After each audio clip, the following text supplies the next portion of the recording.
Welcome to episode 195 of the Fully In It podcast.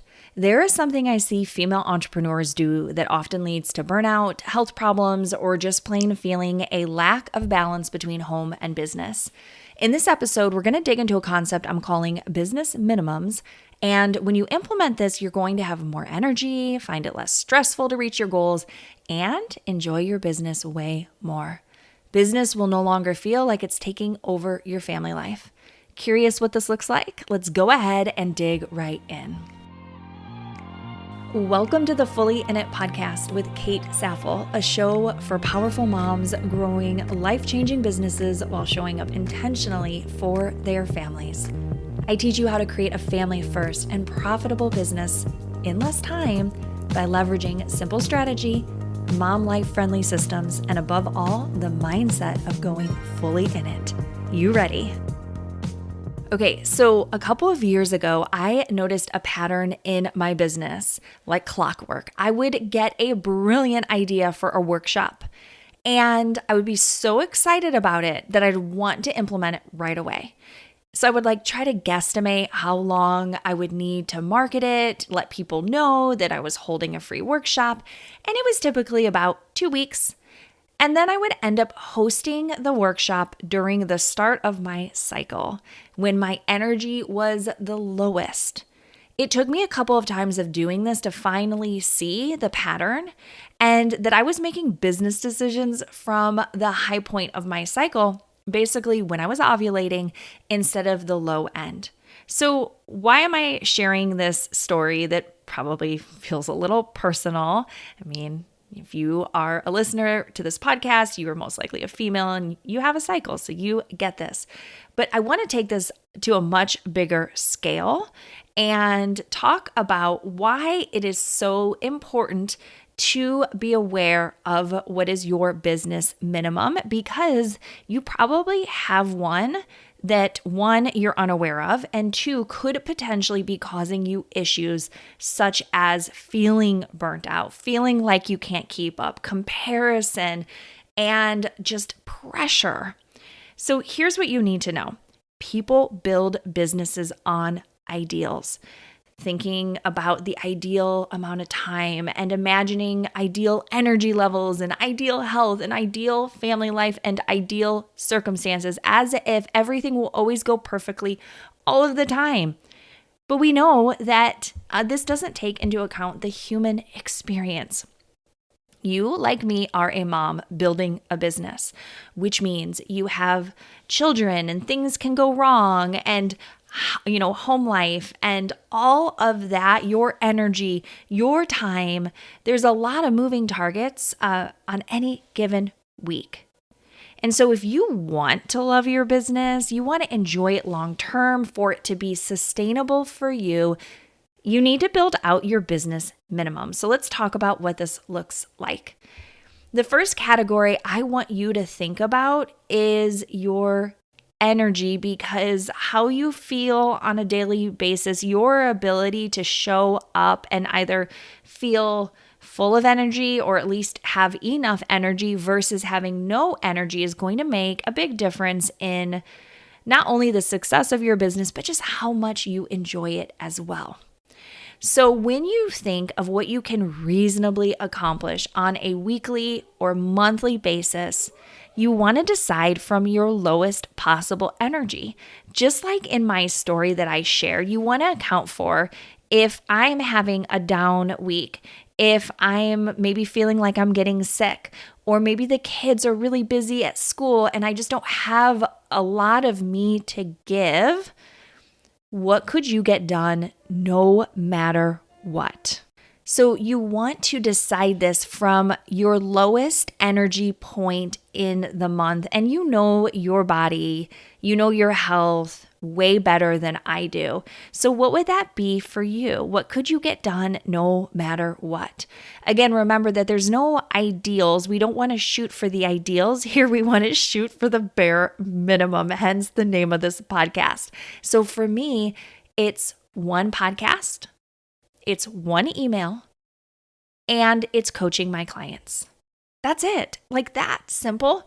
And for me, I have been able to keep this up really no matter what is happening in my life. I can always muster up the energy to record one podcast episode and to write one email, and of course, to show up for my clients, because that is my top priority in my business, is making sure that my current clients are being taken care of. So what would that be for you? Now, the next category we want to think about is your money. What is the bare minimum that you need to make in your business? Not what you want to make, but what you need to make. And this might be an amount that would cover the kids' private school tuition, or maybe it covers your grocery bill, or maybe your mortgage, or your part of the bills, or a percentage that you want to put into the family savings account, or whatever that amount is for you, that you absolutely must make to justify the time you spend in your business. This amount should feel fairly easy for you. It should feel like a given, like you could make this in your sleep. It is not a big deal. And also, this is the amount that you never want to dip under. I'm going to talk about this in a future episode, but it is so important to have that awareness around what is your minimum and what is your maximum that you feel comfortable making. And like I said, we will talk about this in the future because I think it's going to be really good for you. So just think about what your minimum is.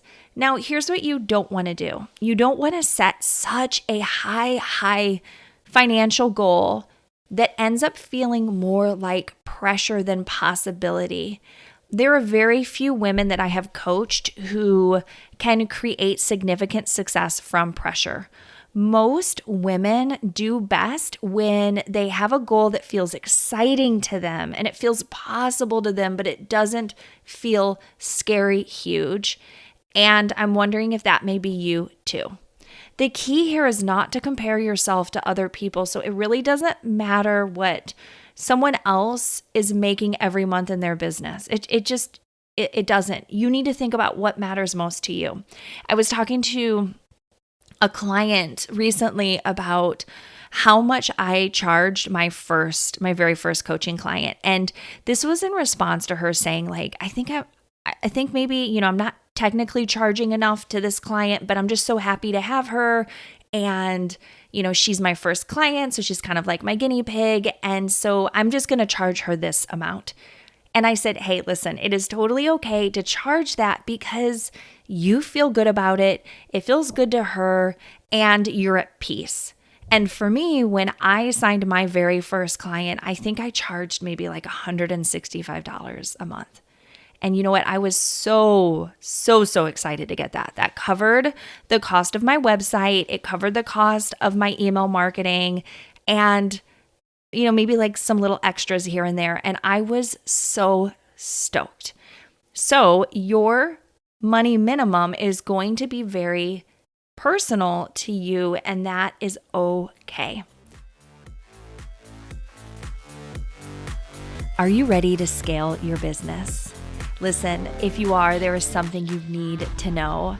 Smart mom CEOs, they build the family-fueled way. Where learning how to simply scale in less time is the key. Join me in the Family Fueled CEO Mastermind, and you'll learn exactly how to lead as an expert and take up more space in your industry while you scale a minimalist business that creates more time and financial freedom so that you and your family can live into your happiest life together. Enrollment for the January 2026 round opens on October 6th. Save $1,000 when you apply by October 12th. There are only 5 spots available. Will I see you in the next round? Head to happierinaMotherhood.com/mastermind to learn more. That's happierinaMotherhood.com/mastermind. The next category I want you to consider is your time. Again, sometimes we can get idealistic, right, about what we can, how much time we have in a week to devote to our businesses. I want you to think about what is the minimum amount that you can give your business every week to complete those tasks that we talked about just a minute ago. How much time do you actually need? You want to make sure that the amount of time you give is aligned with the amount of time that you need to get your tasks done. Now, if you are putting in 0 time, you don't have a business, right? So you need to make sure that you are showing up for your business every week. Obviously, there's some times where you just can't. Things happen, of course. But you do need to have a minimum number of hours that you're going to do in your business every week. Now, for me, this has fluctuated over the years. So there's been times where I've put 20, 25 hours a week into my business. There's other years I can think of where I did 10 to 15. And even this year, my minimum has been more like 5 to 7 hours a week. And that's just because I had a baby earlier this year and I've been leaning more heavily into family life and just really savoring and enjoying that. So again, get clear on the minimum number of hours you can guarantee that you will put toward your business and then stick with it. So in all of these 3 areas, when it comes to your energy, it comes to your money, it comes to your time, if you align your business with these minimums, so you design your business to be successful based on these minimums, you will ideally never hit a burnout point or feel like your business is putting too much pressure on you, it's taking up too much of your life, and you feel like you're sacrificing. And I hope that you're able to take these suggestions and really run with them because, again, like I said at the beginning, I've coached a handful of clients who have done the opposite. They let their business decide for them, how much energy and time and how much money to try to make. And it had consequences. I truly believe that you can build your business by putting yourself and your family first, and that means your business needs to fit around the life that you are already living. Yes, you do need to show up consistently for your business. Yes, you do need to have set hours every week, ideally, and have set tasks that you do. But at the end of the day, build a business that is sustainable, that gives you life and joy rather than takes away from it. I hope that you loved this episode. I would love to hear from you.